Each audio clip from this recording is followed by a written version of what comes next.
18 na may upper mint mark. At yung mga error coin nga pala. Ewan ko kung makakita tayo ng mga hinahanap natin na yan. Isama na rin natin yan yung mga yun nga, yun ang magnetic na magandang klase. Sana makakita tayo. Ay nako, alas 7 pasado na. Tatlong plastic, ayan ang mga nakuha natin, mga non-magnetic na ayan, hindi na halos maaninag. Tapos ito 2002, 2000, 1996, 1998. May tumalumpang pusa sa mukha ko. Saka ito, baka itatago natin to. Medyo makintab na 2012. Ayan. Although may mga pero baka itabi ko na to kasi ang hirap na rin maghanap ng mga ganito. Ayan, kumikinang na 2012.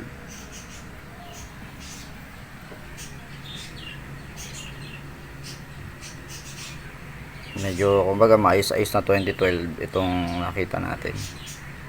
Shiny pa siya. Shiny, glossy something. Mahalaga, maayos-ayos pa siya. Kumpara sa napakarami nito na puro damage coin na. Hiwalay na natin. At ayan na ang dumi ng kamay ko. Padumi ng padumi habang tumatagal. Ika-apat na plastic. Grabe na dumi ng daliri ko. Ayan, yung nakita natin 2007, 98. Ayan, mga sira-sira. Pakakawalan natin. Pero ito, baka itabi na ho natin. Kasi ito, ayan, maayos na 1998. Hindi man siya makintab pero alsado pa lahat ng mga letra niya. Kaya itatabi ko to. Kasi ito, ayos na 2001. Tatabi din natin yan. Kahit yung likod niya medyo maayos pa. At ito nga, yung 2003. Sa lahat ng 2003 na nakita ko, sa ngayon, ito yung medyo maayos-ayos pa. Medyo parang ano pa nga, pros coin yung likod niya. Tabi ko tong 2003 na to. Ito mga to, nakakawala na natin yung mga yan. Ang hirap pala mag coin hunt. Pero magagawa nyo lang mag coin hunt kung hilig nyo talaga pumasok sa larangan ng barya. Panglimang plastic.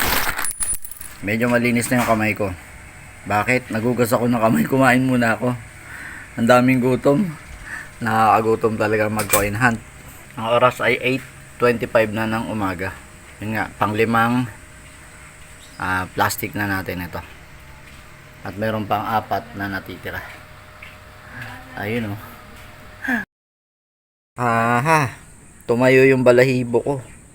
Nakakita ako ng 2018. Ayan o. Na may upper mint mark. Hindi nakatapat sa Jose Rizal yung BSP. Hindi nga lang makintab pero sa wakas nakakita na tayo. Napakahirap hanapin ng 2018. Karamihan ho talaga 2019. Grabe. Chinek ko pa talaga eh. Pinicturean ko at yun nga 2018 siya yan, no? 2018 na may upper mint mark. Ay, sa wakas totoo ka pala. Kala ko meet ka lang. Kala ko alamat ka. Kaya lang malabo na pero at least nakakita tayo ng 2018 na may upper mint mark. Salamat muli Brother Roland TV sa yan sa nagtumpok ako ng coins galing diyan. Pero yun, pinakatitigan ko talaga maigi. Positive 2018 na may upper mint mark. Mga kasinop, mga kabarya, meron na po ang channel natin ng 2018 na NGC na may upper mint mark. Ayan, tingnan nyo. May nangingialam na pusa. Kanina, nandun lang siya sa banda roon. Ngayon, pumunta na rito. Oh, tingnan mo.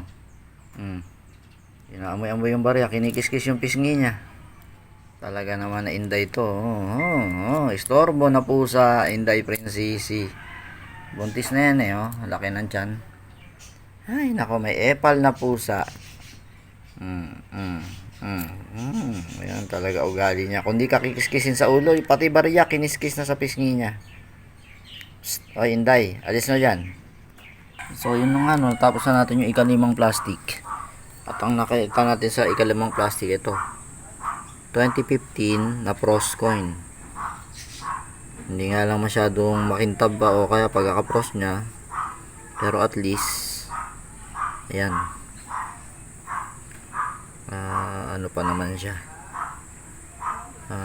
Kukuni, itatabi na rin natin to.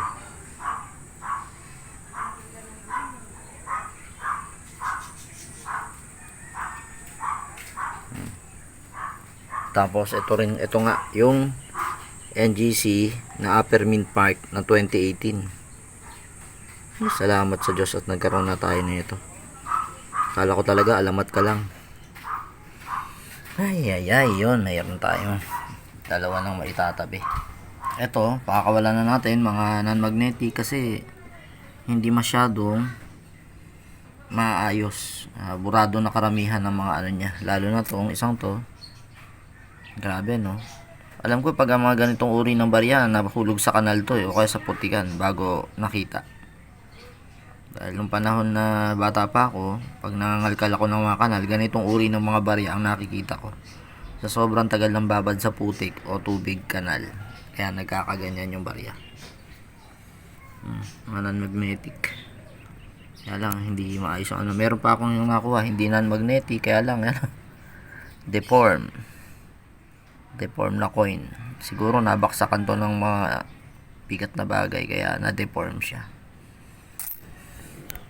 Ikalimang plastic, meron pang 4. Ka-6 na plastic. May makita kaya tayong mahalagang barya? So yun nga, ito yung ika-6 na plastic. Ito yung nakakuha natin.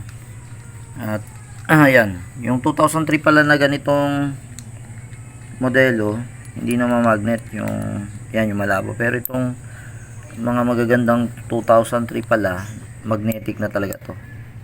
Yan pala yung pagkakaiba niyan. Kasi yan mga deform na mga pera na non-magnetic. Yan yung itsura nila. Ito namamagnet pala kung ano man, kaya lang bugbog sarado yun. Ito hindi namamagnet, ang labo na. Hindi ko alam kung anong series niya, pero ito ang pinaka nagugustuhan ko sa lahat. Isang pangit na itsura masasabi, pero kakaiba siya eh. Kakaiba yung, kung makikita nyo sa personal to, iba itsura niya eh. Ayan o. Ganyan siya o. Pero itatabi ko na to. Natuwa ako dito eh. Kakaiba.